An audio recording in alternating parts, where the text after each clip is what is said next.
Could be a video for the Torah movement women, because twice I've had in the last week two Torah movement women quote to me Matthew 5:18 about jots and tittles, and they're trying to say how, see, because of that everything applies. And now I'm not gonna lie and say I fully understand the jots and tittles, because that's something I still don't know how to explain, and I actually need to study it out. But what I will say are scriptures basically show we're no longer under sacrificial law, because that's something that the Torah movement doesn't separate, just like the Christians don't separate it. And it's really important that you understand this. They understand what Messiah died to set us free from and to reconcile us to. So I'm going to list off some scriptures that are in the New Testament and even in the Old Testament to show that it's really just the Ten Commandments and eating clean. Because obviously we know the eating clean because of what Isaiah says in the prophets. You know, if you eat pork, you die, right? So we know it's that. And then Micah 6:8, and that's what I've been quoting quite a bit. I have to run across the street, but I've been quoting quite a bit to people. And this one's in regards to literally what God requires of you, what God exacts of you. The do justly, love mercy, and to walk humbly before your God. That's what the Father wants of his people. We're not supposed to exact more of others than what's required of us. Joel 11:6 and Luke 16 make it clear. And how do we know Luke 16? Because that's a parable of the unjust steward. Remember how in that parable, right, he's like, oh, you owe my master 80. Do I don't know if it's 40 or 60 or what, or you owe my master this, do this. It's less than what's exacted of them. It's less than what they owe their master.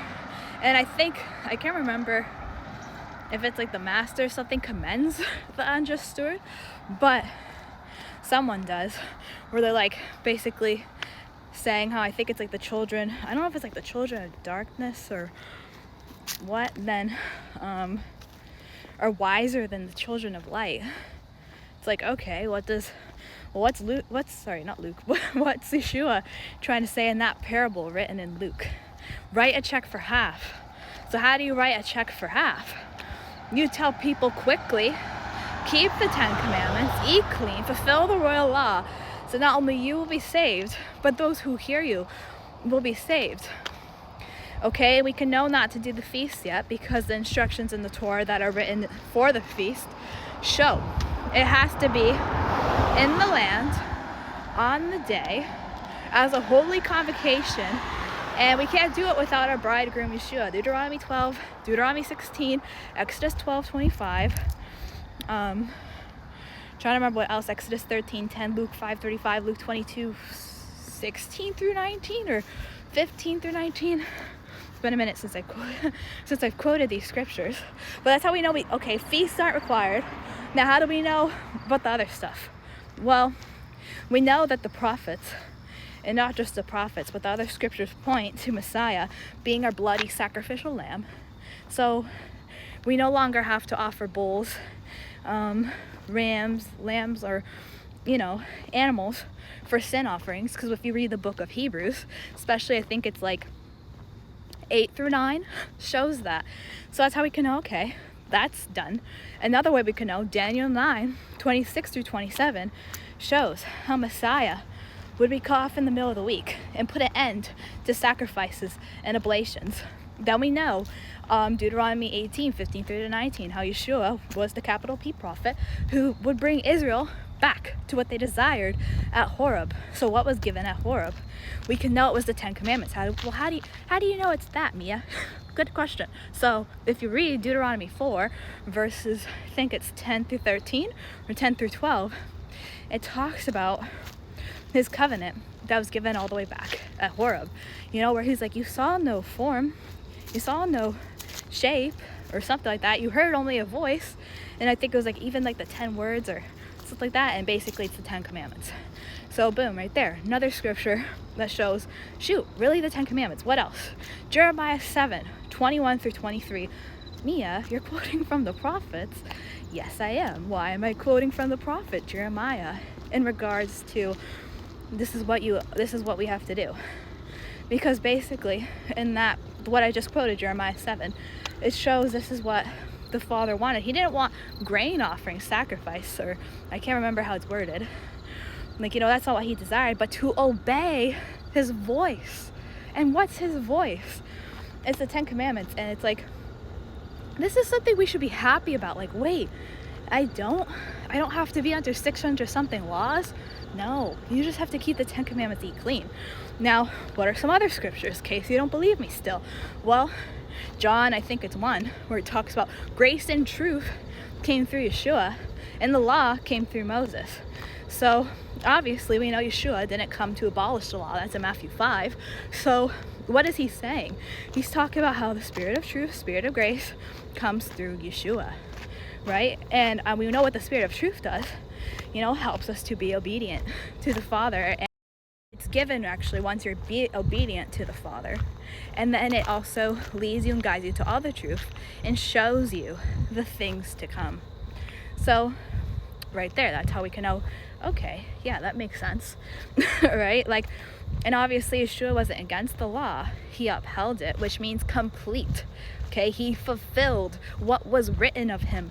And what was written of him, that he would magnify the law and make it honorable. So this is now Isaiah 42:21.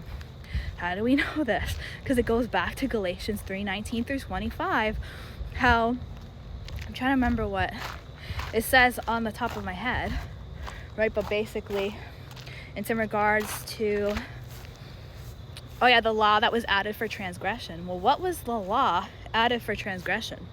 We can know it's sacrificial law. How do we know this? Because originally, what was given to Israel were the 10 commandments.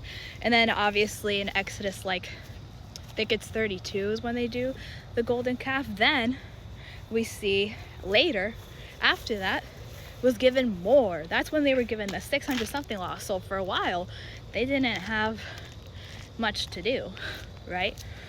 So until they transgressed, and then all these laws that were added for punishment till the promised seed, Yeshua should come and bring us back to faith.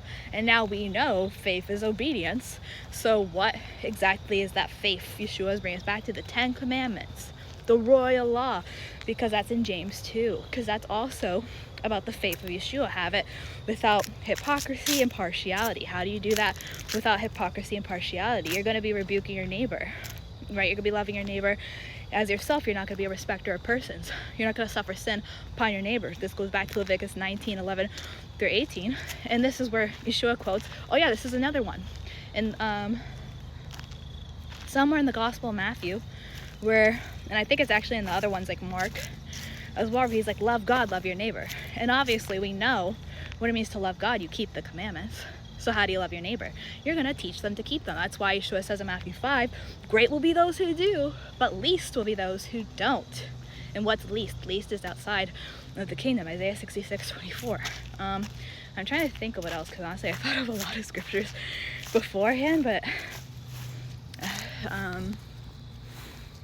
it took me a bit to actually start the video because of stuff. But let me think, because that's the thing, there's a lot of scriptures that basically point back to just keep the 10 commandments, just eat clean, just do the royal law, and you will do well.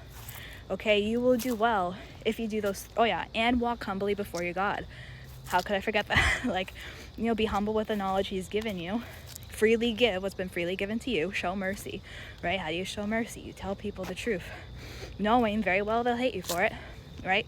So anyways, I'm trying to think of if there's any more that point back. And obviously if my brothers or sisters want to leave some scriptures that point back to, just the 10 commandments, just the eating clean.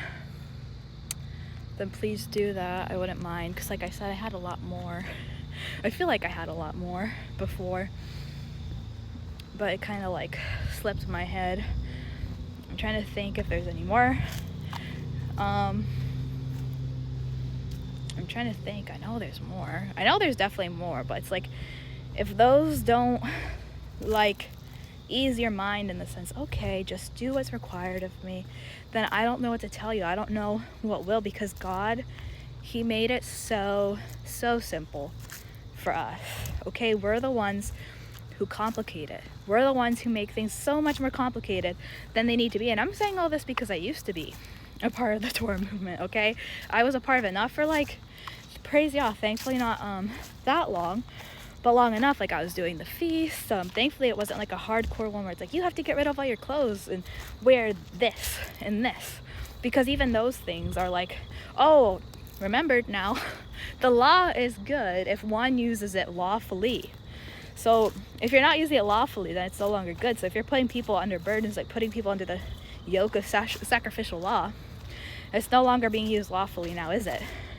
And also that the law is now spiritual. So with the mixing fabrics, I think that has to do with it's been a minute actually since I've like, I don't think I've ever made a video on it, but I've made posts where it shows like, it's like basically like, I think don't mix the holy with the profane for that.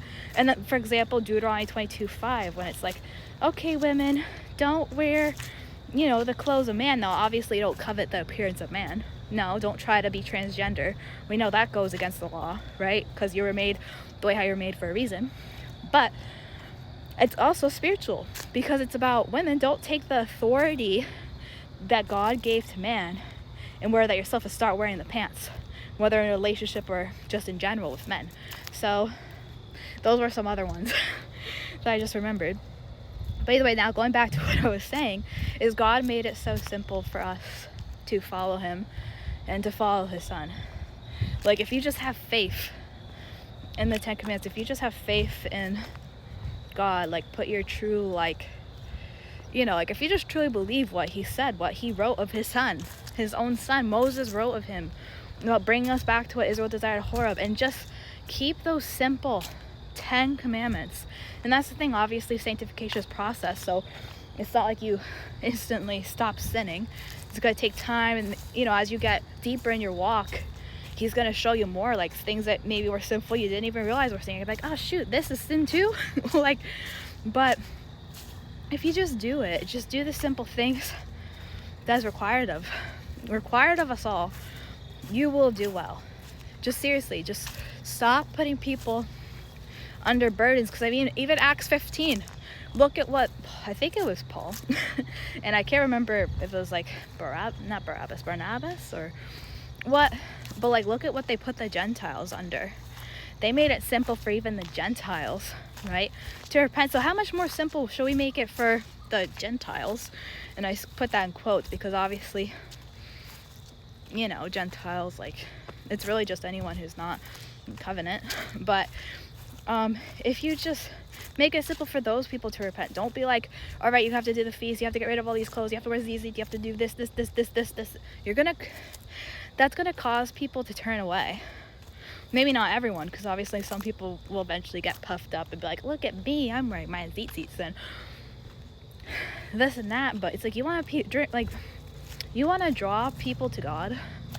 You know, you want to make it simple, like, for people to get saved. And even our own Messiah, I mean, look at what he was putting people under. He wasn't even doing what the Pharisees were doing. He was making it super simple for us, you know, to just be like, all right, you do this, fine. Like, he, even with the Sabbath day, like, he wasn't making it a burden. His yoke is easy. Oh yeah, this is another one. His yoke is easy. His burden is light. 600 something laws is not light. 10 commandments now. We're getting somewhere. No, I'm kidding. It really is. It is light, but this is why you have to do it by faith. And this is why you want to be a part of the free woman, like Galatians 4 talks about, because there's a woman in bondage and then a woman who is free. Who's the free woman? The ones who aren't under sacrificial law, the ones who keep the 10 commandments, because they're going to be because they're going to be weaned from the milk and drawn from the breast, right? Like Isaiah 28 talks about. And that's who you want to be a part of, okay? So I hope those scriptures were helpful. And if I think of any more, then I'll try to write them down or something, but it's already was longer than what I wanted it to be. But I hope those were enough to prove, like, shoot, yeah, it really is just the 10 Commandments. Like, why would God make it so complicated? You know, he already knows, like, we're not the brightest people. You know, that's why he's raising up the foolish things of this world to confound those who think themselves to be wise, you know.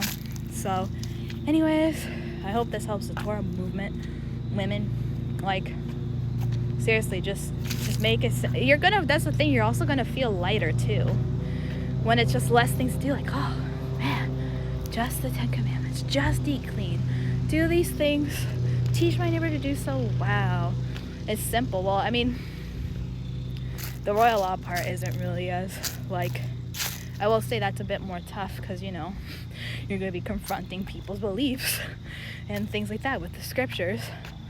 So yeah, it's going to be tough, but it's like, that's the thing, you have to have faith. He's going to put his words in your mouth and it won't be as hard if you just let him lead you. So anyways, that's all I got. Goodbye.